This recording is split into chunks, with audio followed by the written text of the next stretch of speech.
Salmo 130. Das profundezas a ti clamo, ó Senhor. Senhor, escuta a minha voz. Sejam os teus ouvidos atentos à voz das minhas súplicas. Se tu, Senhor, observares as iniquidades, Senhor, quem subsistirá? Mas contigo está o perdão, para que sejas temido. Aguardo ao Senhor. A minha alma o aguarda e espero na sua palavra. A minha alma anseia pelo Senhor, mais do que os guardas pela manhã, mais do que aqueles que guardam pela manhã.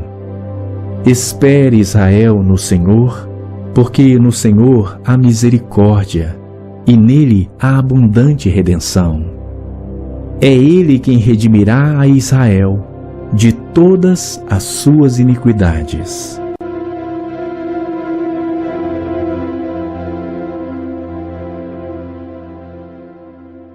Meus irmãos, o sermão desta noite tem como tema o que está projetado: esmagados pela culpa. Você já foi esmagado pela culpa? Pense um pouco. E quando a gente fala de culpa na Bíblia, a gente já pensa rapidamente em Judas, né? Judas traiu a Jesus. O peso da culpa foi tão grande que ele se suicidou. E a culpa tem esse poder, o poder de esmagar. Eu, nesse pouco tempo que eu tenho de ministério, tive a oportunidade de aconselhar algumas pessoas com crise de ansiedade. E você começa a perguntar, a investigar a história, você vai desembrulhando ali o pacote, puxando uma linha, um fio condutor. E quantas pessoas às vezes estão tendo crise de ansiedade porque tem a culpa esmagando o seu coração. Algumas pessoas são pecados não confessados, que perturba. Outras são até crentes já no Senhor Jesus, mas tem dificuldade de se libertar da culpa, às vezes de um pecado do passado, às vezes cometeu algo que ninguém nunca soube. Às vezes gente que carrega culpa durante 20, 30, 40 anos. E o que isso tem a ver com o texto que nós lemos nesta noite? O Salmo 130, um salmo maravilhoso. O salmo que tem impactado meu coração nesta semana. Eu estou desde segunda-feira preso nesse salmo. Na verdade, eu não sabia o que iria pregar.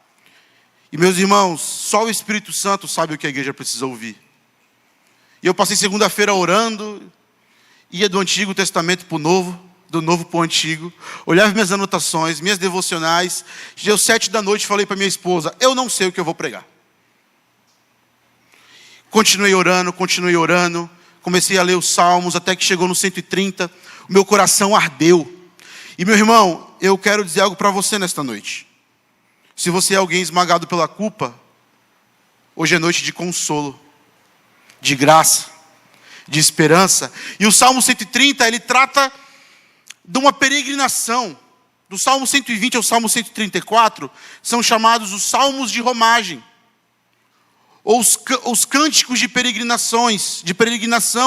Nas festas do povo judeu, eles iam peregrinando para Jerusalém, celebrando a libertação do cativeiro, ou peregrinando até aquelas festas, e eles iam entoando cântico.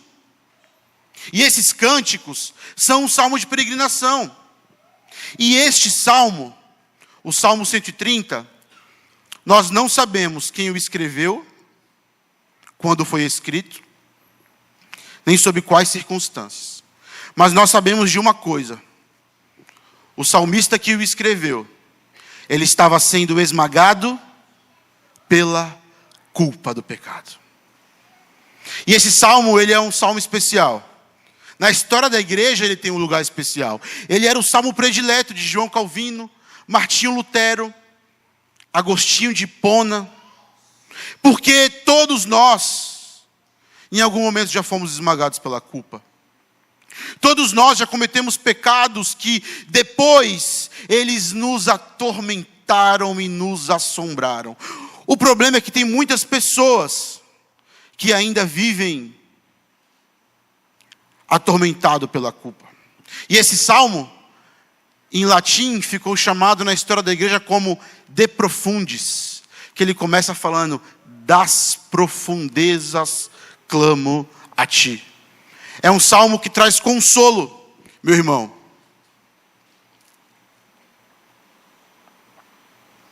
E eu quero começar o nosso primeiro ponto. O que nós devemos fazer? O que eu e você temos que fazer quando a culpa nos esmaga? Olha como começa o salmo. E aqui é o primeiro ponto. Volte-se para Deus em humilde clamor. O salmista diz: das profundezas clamo a ti. E as profundezas, na escritura, as profundezas do mar, ela exemplifica, ela é o símbolo de angústia, sofrimento, calamidade, desespero. A ideia é que o salmista está numa posição de desespero. A culpa do pecado, ele está submerso pela sua iniquidade. Meus irmãos, os comentaristas, quando comentam esse texto, todos citam Jonas, que por causa do seu pecado, ele foi parar nas profundezas do mar. E ele, o que ele faz de lá? Ele clama ao Senhor. E o salmista aqui está numa relação o salmista aqui, ele está numa situação de agonia, de angústia. Por quê? Porque ele tem a sensação que a relação pactual com Deus foi interrompida. É como se Deus estivesse distante. Já passou por isso? Quando parece que a oração não passa do teto, e você fala: Deus, o Senhor ainda está aí? E a culpa é como se ela falasse assim para a gente: Deus se foi. Você está sozinho. Você está nas profundezas da culpa, nas profundezas da angústia. Ele fala: eu clamo a ti, Senhor. E meus irmãos, eu não sei quanto tempo faz que você não clama ao Senhor, mas o meu desejo é que a culpa te faça cair de joelhos nesta noite. Talvez não fisicamente, mas que o seu coração esteja contrito, derramado. Que você clame ao Senhor. E é interessante que o salmista fala: escuta, Senhor, a minha voz. Estejam alertas os teus ouvidos às minhas súplicas. O salmista não pede nem para o Senhor responder a oração. Na verdade, ele só queria ser ouvido. Ele só queria ter uma relação. É o reestabelecimento da relação pactual. Porque a sensação da culpa é que Deus se foi. E vem o clamor humilde. Nas profundezas do desespero, esmagado pela culpa, envolvido pela iniquidade, parece que Deus não nos ouve. Eu gosto de uma frase de Charles Spurgeon que ele diz: lugares profundos geram profunda devoção. Charles Spurgeon.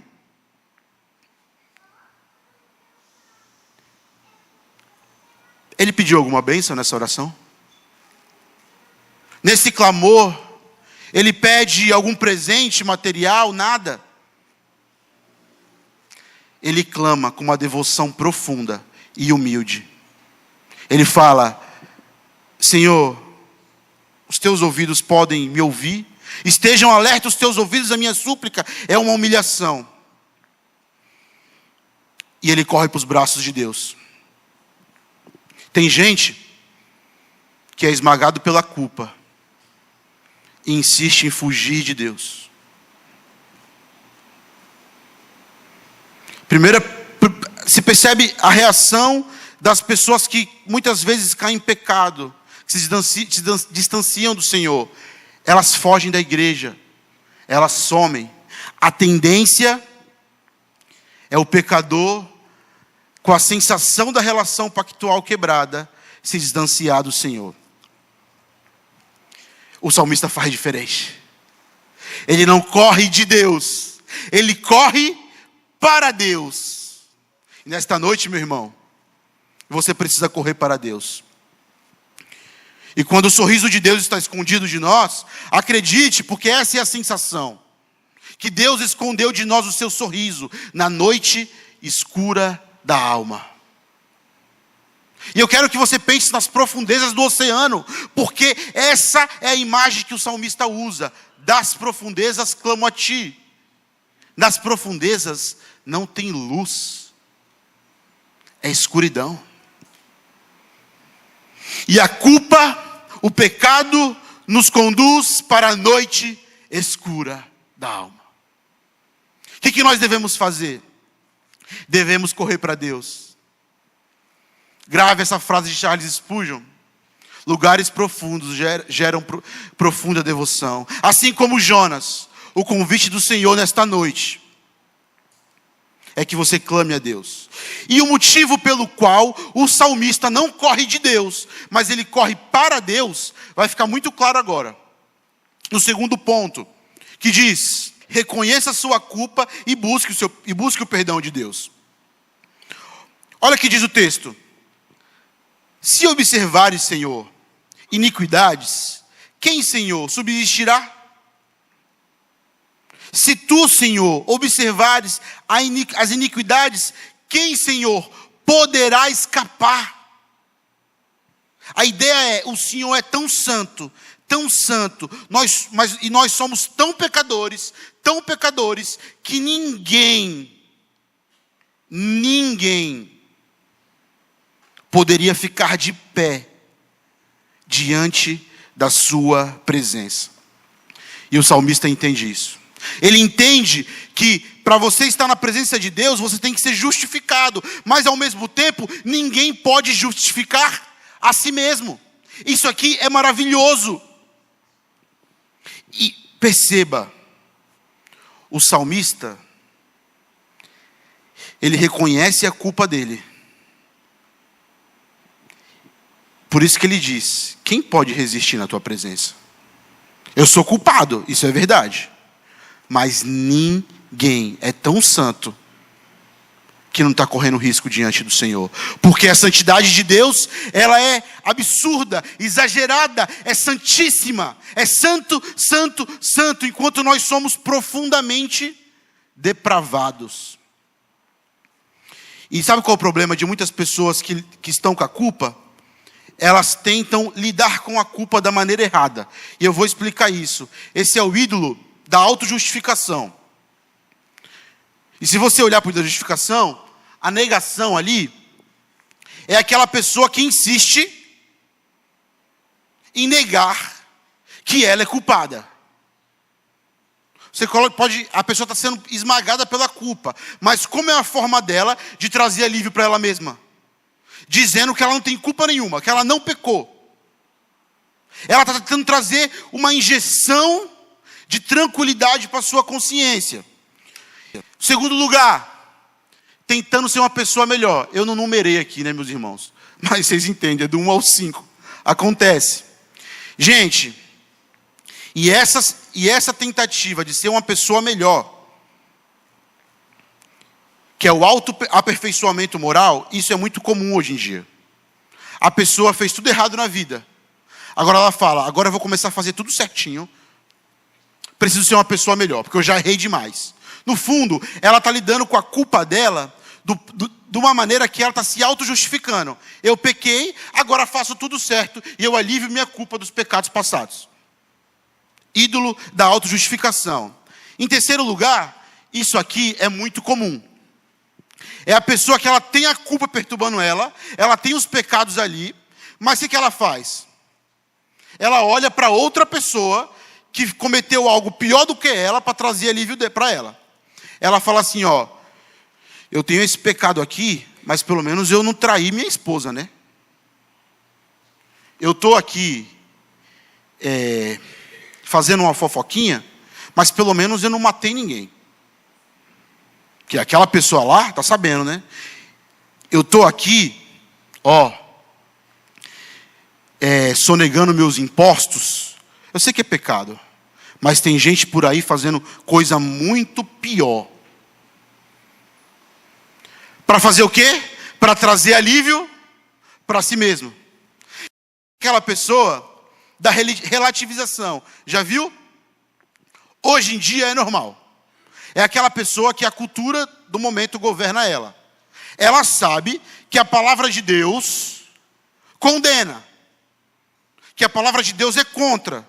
Podemos usar o divórcio como exemplo. Deus abomina o divórcio. Malaquias, Deus diz: eu, o Senhor, abomino o divórcio. Mas hoje em dia, todo mundo se divorcia, né? Entende? Relativiza o que é errado para trazer calma, tranquilizar a consciência. E tem o da psicologização também. Esse aqui é um grande ídolo da nossa sociedade. O que é isso? A pessoa está sendo atormentada pela culpa e ela vai lá no psicólogo. E o psicólogo fala assim para ela: lógico que você não pode generalizar, né? É que você sofreu alguns pecados no passado. Você tinha um pai e uma mãe que eram muito tóxicos, moralistas, cheios de regra. Você sofreu muito num casamento abusivo, nessa relação abusiva. Por isso que você cometeu esse pecado. Você só pecou porque você sofreu.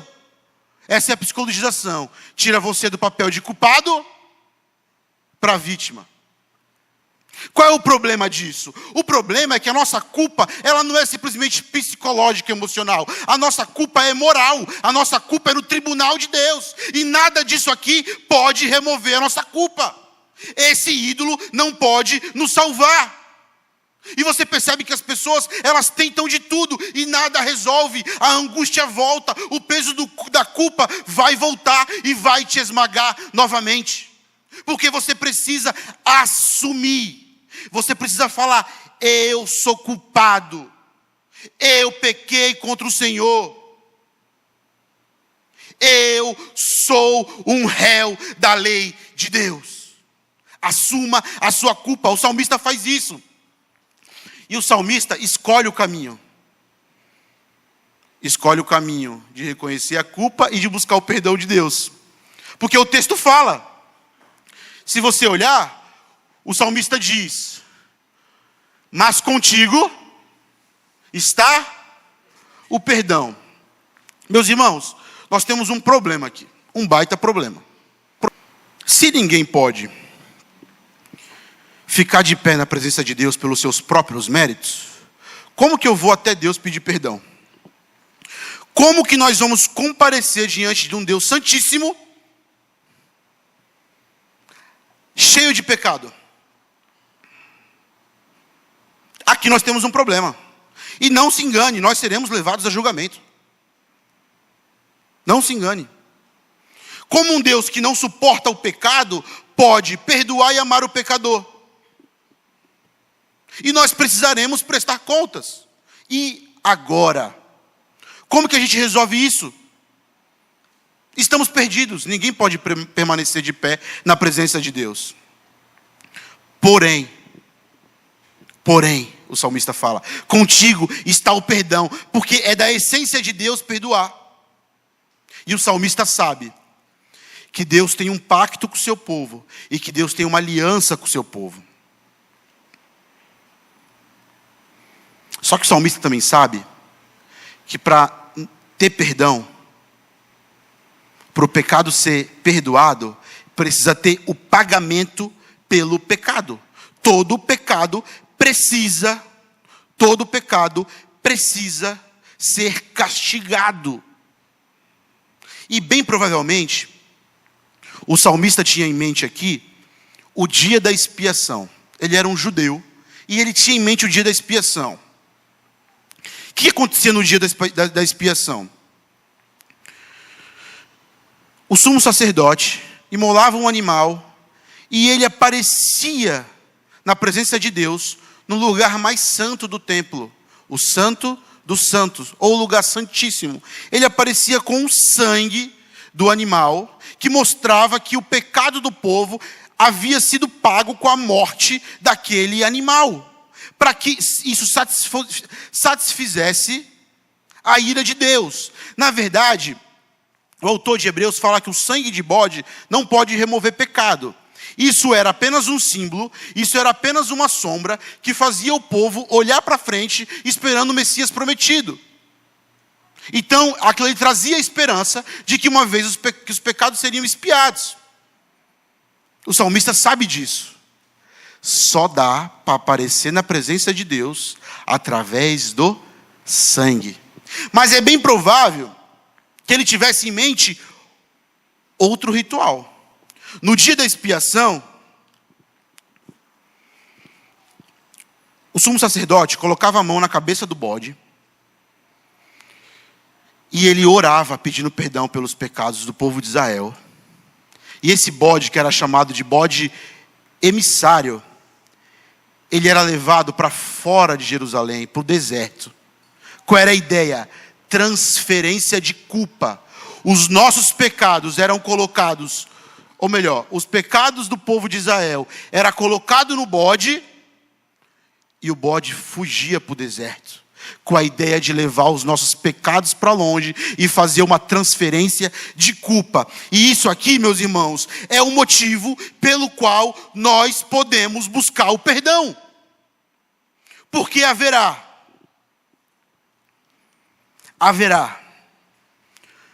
em Jesus, ou melhor, houve em Cristo uma transferência de culpa. Os seus pecados foram transferidos para Cristo e ele foi executado na cruz do Calvário.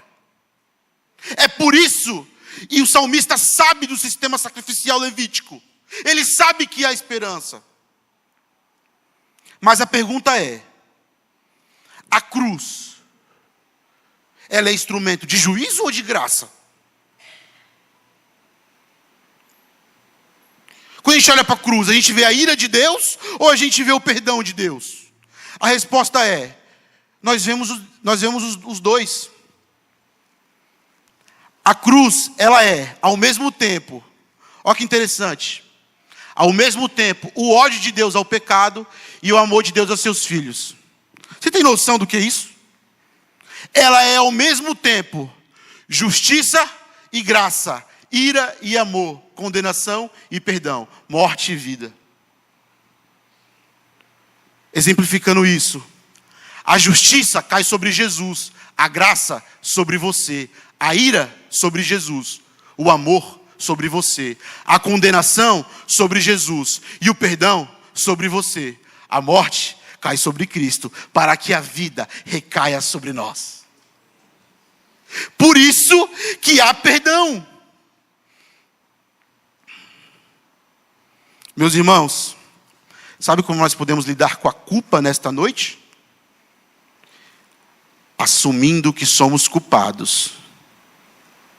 E então, uma vez culpados, nós vamos buscar o perdão de Deus.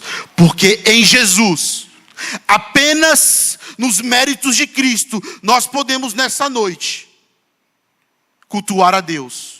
Nós estamos diante da presença de Deus. Mas o salmista perguntou: quem pode estar diante da presença de Deus? Nós, porque nós estamos em Cristo Jesus. E através dos méritos de Cristo é que nós nos apresentamos na presença de Deus. Como diz o autor de Hebreus: aproximemo-nos confiadamente ao trono da graça, a fim de receber graça e misericórdia e tempo oportuno. Porque o sumo sacerdote, o sangue de Jesus, não dá esse acesso. E aí, eu só quero direcionar uma palavra para você hoje que está aqui e ainda não tem um compromisso com Jesus. Você está em perigo.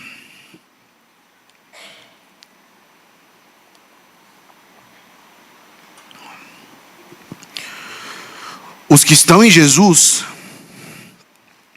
se apresentarão na presença de Deus e receberão graça e misericórdia.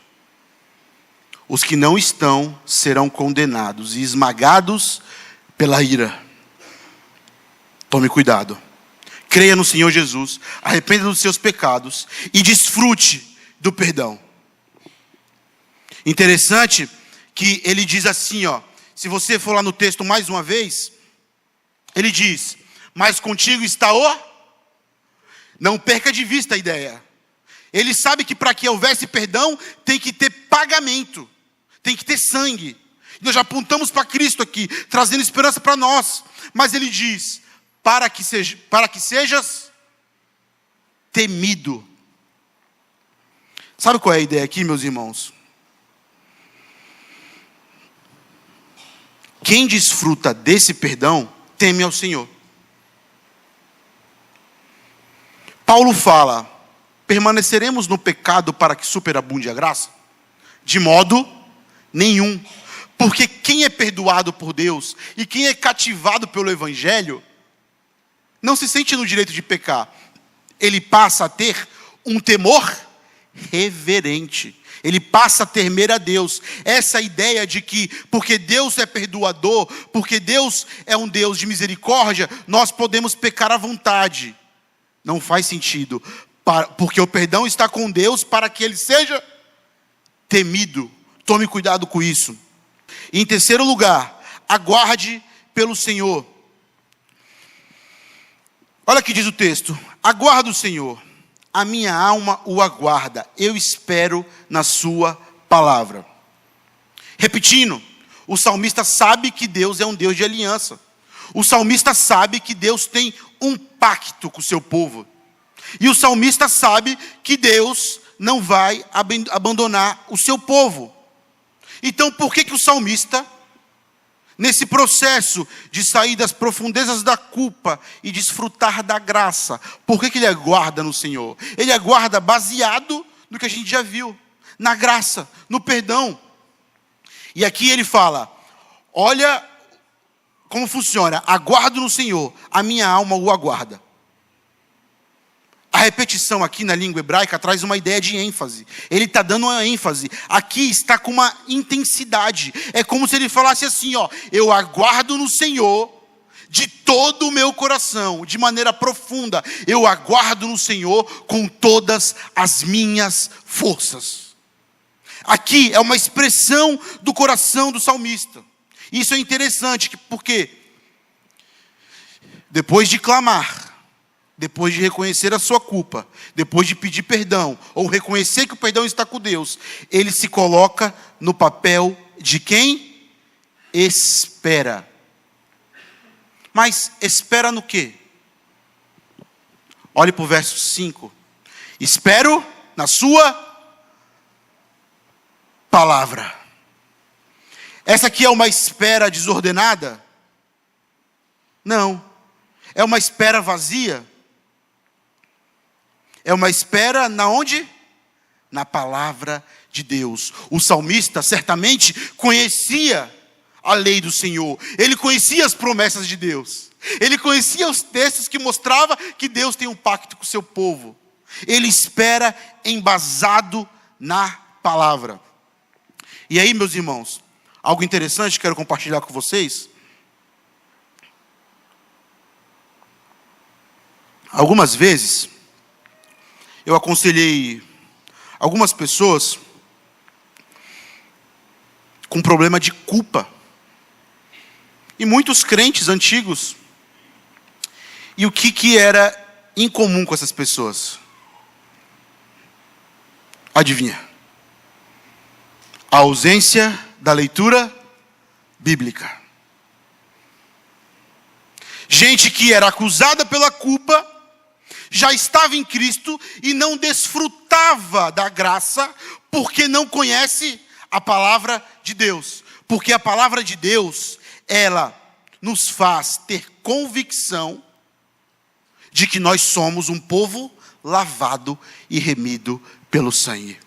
A palavra de Deus nos garante que nós somos perdoados. A palavra de Deus nos garante que não há mais culpa, não há mais condenação para os que estão em Cristo Jesus. E a pessoa acusada pelo pecado, ela carrega aquele sentimento: meu Deus, estou perdida. Então ela tem mais fé no seu coração, no seu sentimento mentiroso, que está falando para ela que ela está perdida, do que na palavra de Deus. É a falta de fé na palavra de Deus.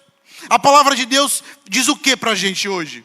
Se confessares os nossos pecados, O Senhor Jesus é fiel e justo para perdoar e nos purificar de toda injustiça.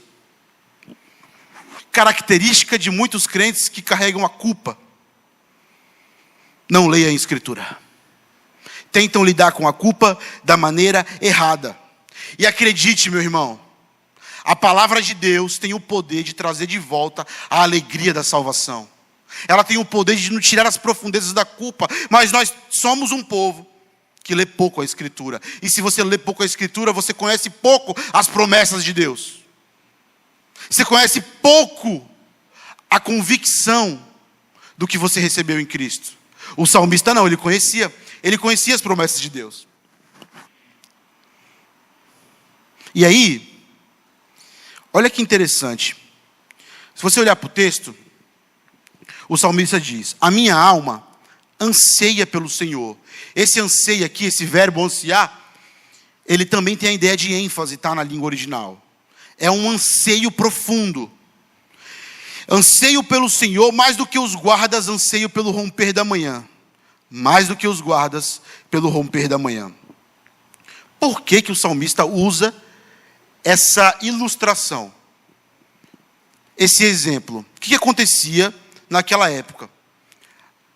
As guardas militares que protegiam as nações, elas ficavam de sentinela durante toda a noite.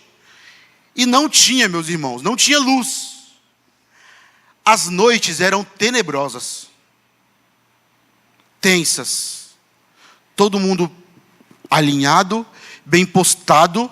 E aqueles guardas ficavam ali a noite toda, com medo de serem atacados. Adivinha o que aqueles guardas mais desejavam? O amanhecer. Porque o amanhecer traz luz, traz a ideia de segurança. O salmista: a minha alma anseia pelo Senhor mais do que os guardas anseiam pelo romper da manhã. E eu quero te fazer uma pergunta: você anseia apenas pelo perdão de Deus? Ou você também anseia pelo Deus do perdão? Porque o salmista aqui, ele não está só querendo perdão, não. Ele está querendo uma relação pactual. Ele quer um relacionamento. Ele quer uma comunhão com o Deus de Israel. A alma dele não está ansiando dinheiro, bênçãos. Não está ansiando nada material. Não está ansiando um casamento, reconhecimento humano, nada. A alma dele está ansiando por Deus. Mais do que os guardas anseiam pela manhã. E ele fala... E olha que interessante. É como uma alma que tem sede. E se a sua alma não tem sede de Deus, e por vezes nós chegamos nesse ponto, nós precisamos nessa noite nos voltar a Deus. De todo o coração. E nós esperamos, meus irmãos. E nós esperamos. Pelo dia que Jesus, a estrela da manhã, acabe de vez com a escuridão que ainda há em nós. Anseie por Cristo Jesus. Peça a Deus que a sua alma tenha sede do retorno de Cristo, que vai acabar com a nossa escuridão para sempre. É verdade que nós já estamos em Cristo e já somos salvos. É verdade que nós já experimentamos fagulhas deste amanhecer, mas ainda pecamos. Ainda por vezes nos encontramos esmagados pela culpa. Mas um dia, a estrela da manhã romperá de uma vez por todas, com a escuridão da nossa alma. E olha que diz Charles Spurgeon sobre a ideia de esperar. Ele diz assim: a própria espera é benéfica para nós. Testa a fé, exercita a paciência, treina a submissão e se torna a bênção ainda mais preciosa quando chega. O povo do Senhor sempre foi um povo que espera. Esperou pelo primeiro advento, a vinda do Messias. E agora espera pelo segundo, o retorno de Cristo que consumará tudo. Nós esperamos por um sentimento de perdão. E agora a nossa espera é pela santificação perfeita. Nós esperamos no Senhor. Nós aguardamos no Senhor, focados em sua palavra. Você quer viver nessa peregrinação? Lembre-se, o povo estava peregrinando. Você quer peregrinar nesse mundo, na vida cristã, com esperança? Volte para as Escrituras todos os dias. Em quarto lugar, torne-se um pregador da graça. Nosso último ponto. Olha o que o salmista diz. O salmista para de falar na primeira pessoa, agora ele fala na segunda pessoa. Lembre-se, o povo de Israel estava peregrinando, subindo para Jerusalém. O salmista começou essa oração, esse cântico, nas profundezas da angústia, ok? E ele vai desfrutando da graça. À medida que ele volta para o Senhor, clama ao Senhor, à medida que ele reconhece que é pecador, reconhece o perdão de Deus, à medida que ele coloca a esperança, que ele aguarda em Deus, porque é Deus que tem o perdão. E agora, não mais nas profundezas, ele libera uma palavra, ele volta uma exortação de esperança para o povo de Israel. Meus irmãos, olha que coisa interessante. Depois de sair das profundezas da culpa, o salmista vira um profeta da esperança. Olha o que o poder da graça faz com esse homem. Ele se torna um pregador da graça. A alma encontrou alívio em Deus. E ele não consegue mais guardar o silêncio. Era alguém esmagado pela culpa. Agora ele anuncia que existe esperança contra essa culpa. Você tem noção?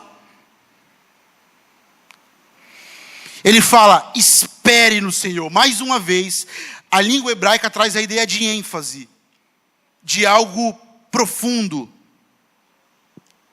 Ele está exortando o povo de maneira intensa. Sabe o que é o homem?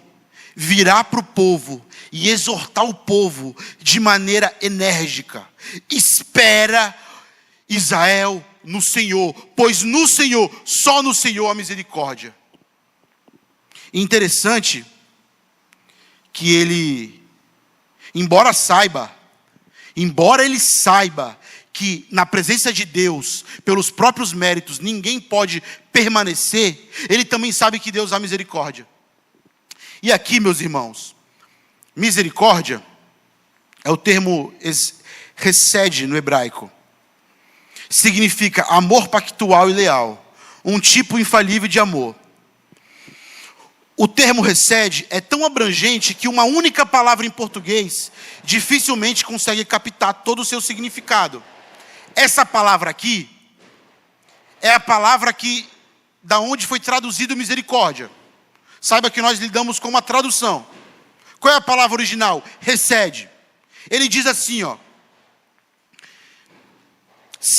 talvez seja a palavra mais importante de todo o Antigo Testamento, porque resume de maneira eficaz o caráter do Senhor, descrevendo o amor pactual de Deus pelo seu povo.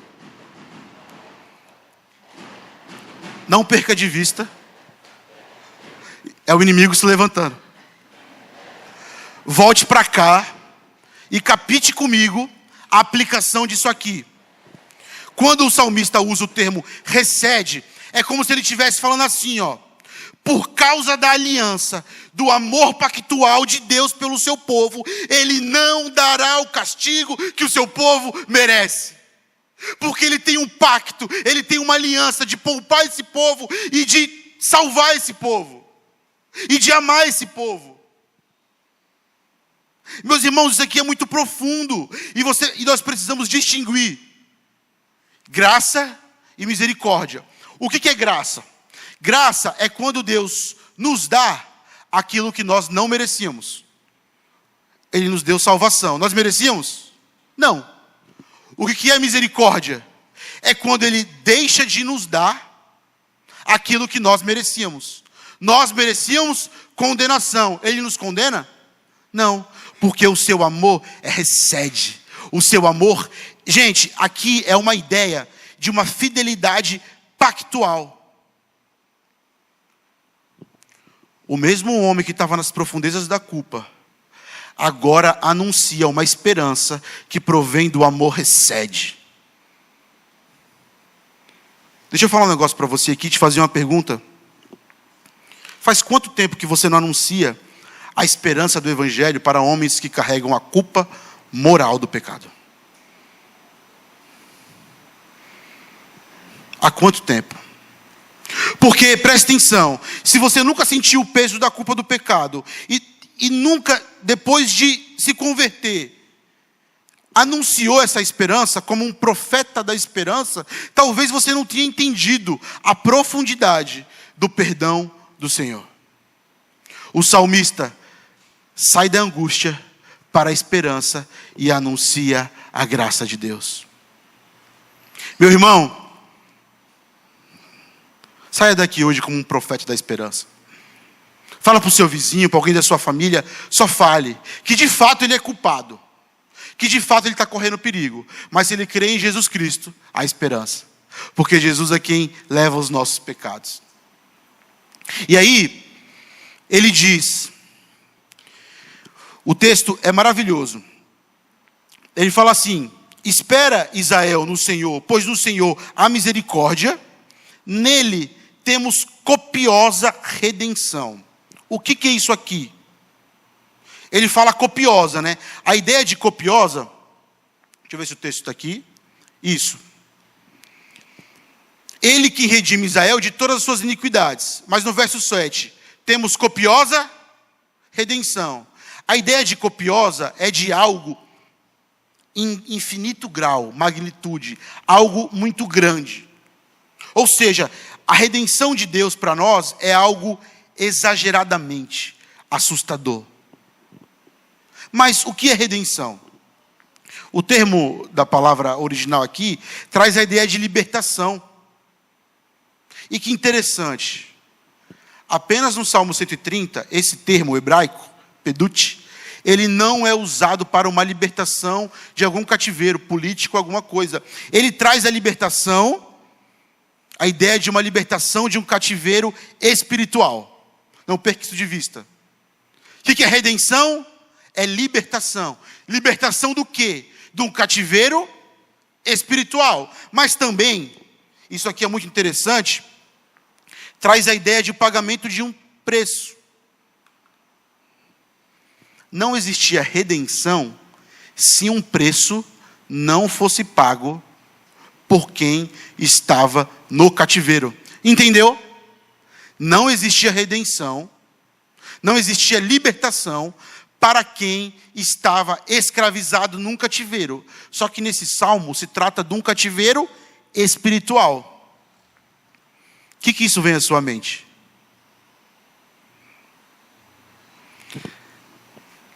Foi pago um preço para que nós fôssemos libertos do nosso cativeiro espiritual. E esse preço foi preço de sangue. Foi a vida de Cristo Jesus.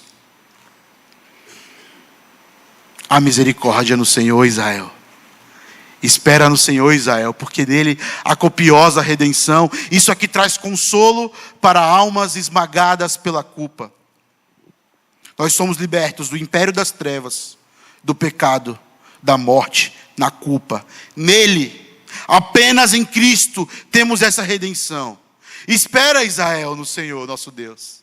Espera no Senhor. Ele está trazendo aqui uma esperança. Você precisa anunciar essa graça aos pecadores.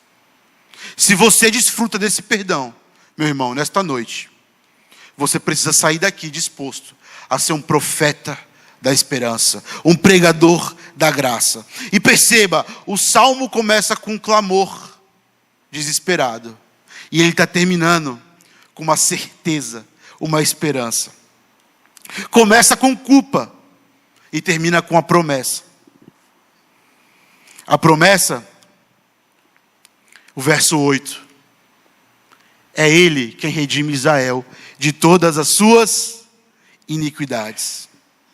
Meus irmãos, um dia, nós estaremos livres para sempre da culpa do pecado. De uma vez por todas. Um dia não haverá mais pecado. Um dia não seremos mais esmagados pela culpa. É quando Paulo fala aos Coríntios, é quando este corpo corruptível se revestir de incorruptibilidade, e o que é mortal se revestir de imortabilidade. Um dia, Israel, um dia, você será redimido de uma vez por todas. Meu irmão, um dia, o Senhor Jesus enxugará dos nossos olhos toda lágrima causada pelo nosso pecado. É Ele quem redime Israel de todas as suas iniquidades. Não haverá mais pecado. Estaremos libertos por toda a eternidade do pecado. Qual é o caminho para quem é esmagado pela culpa? Vamos ler juntos? Em primeiro lugar,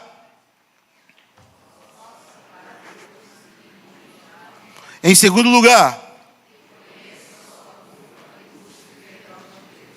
em terceiro lugar, em quarto lugar, meus irmãos, se nessa noite você ter uma fé humilde em Cristo Jesus, há uma transferência de culpa. Lembra da oração do sacerdote? Colocava a mão sobre a cabeça do bode para que houvesse transferência de culpa.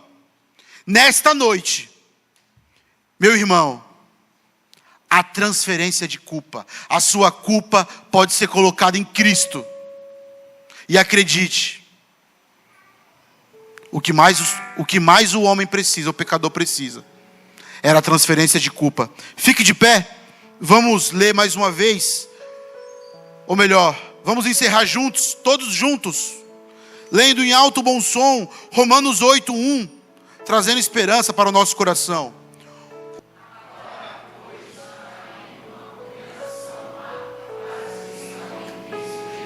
Amém?